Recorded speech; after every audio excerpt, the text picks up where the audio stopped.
saudara yang kasih Tuhan nama Yesus, jadi perintah-perintah Tuhan ini tidak bisa kita penuhi dengan kekuatan kita. Kita perlu Roh Kudus yang sudah diberikan Tuhan kepada kita, menolong kita, saudaraku, menyanggupkan kita, ya, menggenapi semua perintah-perintah Tuhan dan larangan-larangan Tuhan. Jangan kamu menjadi serupa dengan dunia ini. Kalau seorang mengasihi dunia ini, maka jangan kamu mengasihi dunia ini. Jangan, Tuhan berkata. Ini tidak ada padanya kasih Bapa. Jadi harus pilih salah satu, kasih dunia atau kasih Bapa. Kalau kita mengasihi dunia, kasih Bapa tidak ada, saudaraku. Kalau kita mengasihi Bapa, harus tidak boleh mengasihi dunia ini. Nah, itu juga, saudaraku, hanya bisa kita laksanakan, saudara, dengan kuasa Roh Kudus yang dianugerahkan Tuhan bagi kita. Kita biarkan Roh Kudus menekan kita, mendiami hati kita, saudaraku, dan memimpin kita. Baru kita sanggup, saudaraku. Nah, saudara, jadi semua kita perlu penuh dengan Roh Kudus, saudaraku. Memang dari mulanya Tuhan sangat menekankan, saudaraku, mengenai Roh Kudus ini, saudaraku. Mengenai Roh Kudus. Selama dia di dunia ini, dia banyak, saudaraku, bicara mengenai Roh Kudus. Supaya murid-murid menerima Roh Kudus. Menerima Roh Kudus. Bahkan Yohanes Pembaptis, saudaraku, sudah berkata bahwasanya yang datang kemudian daripadaku, aku tidak berlayak melepaskan tali kasutnya, dialah akan membaptiskan kamu dengan Roh Kudus dan api. Jadi Yohanes Pembaptis sudah mengerti, saudaraku, akan Roh Kudus, saudaraku. Nah, saudara, Tuhan Yesus juga menekankan kepada murid-muridnya yang mereka menunggu di Yerusalem, saudaraku, dan supaya penuh dengan Roh Kudus. Jadi semua kita penuh dengan Roh Kudus, karena bagi kamulah perjanjian itu, dan bagi sekalian orang yang telah dipanggil Tuhan, bagi yang jauh-jauh, bagi kita lah perjanjian itu. Terlebih kita yang hidup pada akhir zaman ini, saudaraku, di mana kasih manusia sudah banyak luntur, saudaraku, di mana dunia kelihatannya menguasai segala sesuatu, dan kita tidak berasal daripada dunia ini dan tidak boleh mengasihi dunia ini. Maka kita butuh sekali, selalu, senantiasa penuh dengan Roh Kudus, penuh dengan Roh Kudus. Saudaraku, Tuhan Yesus mulai pelayanannya, saudaraku, setelah dia dipenuhkan dengan Roh Kudus. Sebelum penuh dengan Roh Kudus, dia tidak melayani. Dalam Lukas 4, saudaraku, ayat 1 dan 2, ya, diterangkan mengenai Yesus, ya. Yesus yang penuh dengan Roh Kudus kembali dari Sungai Yordan, lalu dibawa oleh Roh Kudus ke padang gurun. Nah, di situ dia tinggal 40 hari lamanya dan dicoba iblis. Selama di situ ia tidak makan apa-apa, dan sesudah waktu itu ia lapar. Nah, saudara, dan Tuhan Yesus, saudara, mengetahui dia puasa, ya, 40 hari 40 malam. Saya tidak tahu pasti apakah dia minum air atau tidak, saudara.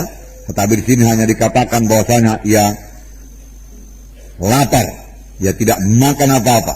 Tidak dikatakan dia tidak minum apa-apa, hanya dikatakan dia tidak makan apa-apa, dan sudah waktu itu ia lapar. Yesus sanggup melaksanakan semua puasanya dengan baik dan sanggup mengalahkan setan, saudaraku, karena ayat pertama mengatakan dia penuh dengan Roh Kudus. Dan dia dicobai setan, saudaraku. Dan apakah senjatanya, saudaraku? Senjatanya ada tertulis. Dan setan kalah, saudaraku. Nah, kemudian dikatakan dalam ayat 14. Dalam ayat 14, ya. Dan tersiarlah kabar tentang dia di seluruh daerah itu. Mula-mula dia penuh dengan Roh Kudus, saudaraku. Tetapi kemudian terjadi Roh Kudus, saudaraku. Roh Kudus sudah menguasai dia. Sehingga dia kembali, saudaraku, ke Galilea. Dikatakan dia kembali ke Galilea dalam kuasa Roh.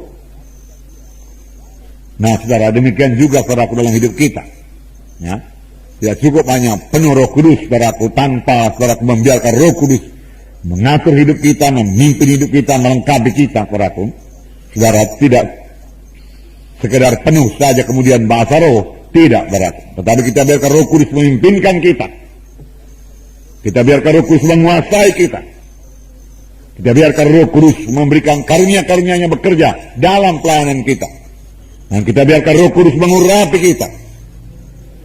Hanya mengadakan perbedaan. Waktu Tuhan Yesus mengajar, saudaraku, ada yang berkata, wah, lain sekali pengajarannya. lain daripada ahli-ahli Taurat yang lain. Mengapa dia bisa mengajar demikian? Kuncinya yaitu Roh Kudus. Roh Kudus. Dalam Lukas 4 ini juga, 18, dikatakan, Roh Tuhan ada padaku. Oleh sebab Ia telah mengurapi aku untuk menyampaikan kabar baik kepada orang-orang miskin. Dan Ia telah mengutus aku untuk memberitakan pembebasan kepada orang-orang tawanan dan penglihatan bagi orang-orang buta, untuk membebaskan orang-orang yang tertindas, dan untuk memberitakan tahun rahmat Tuhan telah datang. Ayat 20, kemudian Ia menutup kitab itu, memberikannya kembali kepada pejabat, lalu duduk. Dan mata semua orang dalam rumah ibadat itu tertuju kepadanya. Lalu Ia mulai mengajar mereka, katanya, pada hari ini genaplah nas ini sewaktu kamu mendengarnya. Yaitu kan Yesus mengatakan, Roh Tuhan ada padaku. Dan Ia mengurapi aku. Jadi Yesus mengakui bahwasanya Roh Kudus mengurapi dia. Mengurapi. Kalau Yesus perlu diurapi, kita lebih perlu diurapi. Amin, saudara. Diurapi untuk apa? Ini dikatakan menyampaikan kabar baik kepada orang-orang miskin. Kelihatannya, saudaraku, kita sudah mengerti mengenai ayat-ayat keselamatan. Kita tahu memberitakan Injil. Bagaimana Yesus mati di kayu salib, darahnya tercurah. Kemudian Dia berkata sudah genap. Dia mati, kemudian bangkit daripada kematian. Ya. Dan firman Tuhan berkata, kamu ditebus bukan dengan emas dan perak, tapi kamu ditebus dengan darah yang mahal, darah domba yang tidak bercacat celah, yaitu darah Kristus. Haleluya, itulah Injil. Saudara, tetapi memberitakan Injil tanpa urapan Roh Kudus, saudaraku, adalah mematikan. Hanya huruf saja mematikan. Kita butuh urapan Roh Kudus untuk menyampaikan kabar baik. Sama sebagaimana Yesus diurapi Roh Kudus, baru Dia bicara. Urapan, jubah. Nah, juga saudaraku, memberitakan pembebasan bagi orang-orang tawanan, di mana ada Roh Tuhan, sudah ada kebebasan. Firman Tuhan berkata, Roh Kudus, saudaraku, mengurapi Tuhan Yesus untuk memberitakan pembebasan. Saudaraku, saya yakin, saudaraku, pada waktu pemberitaan firman Tuhan juga banyak orang sembuh, belum didoakan, belum sampai kepada jam berdoa. Banyak orang terikat bebas pada waktu pemberitaan firman Tuhan. Saudara, jangankan waktu pemberitaan firman Tuhan, saudara. Pada waktu, saudaraku, pujian penyembahan. Pujian. Saudara, kita memuji Tuhan. Kitalah umat pemuji. Amin, saudaraku.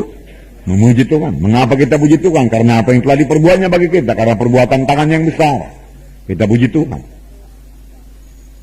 Firman Tuhan dalam buku Mazmur berkata, ya, bersorak-soraklah untuk Tuhan, pujilah Dia, ya, bersukacitalah di hadiratnya. Haleluya. Firman Tuhan mengatakan demikian. Kemudian kita perlu juga menyembah Tuhan dalam roh dan dalam kebenaran. Kalau kita menyembah Tuhan, kita menyembah karena besarnya Tuhan itu, berkuasanya Tuhan itu. Kita menyembah Tuhan karena siapa Dia adanya. Kita memuji Tuhan karena perbuatan tangannya.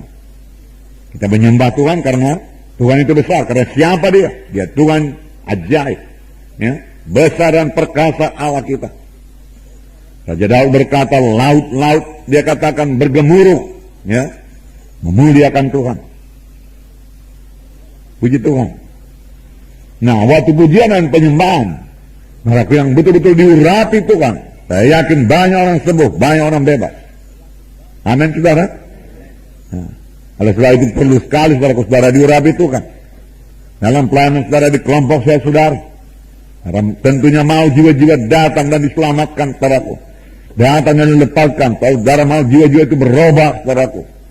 Ya. Bersandarlah kepada kuasa Roh Kudus yang mengurapi saudara.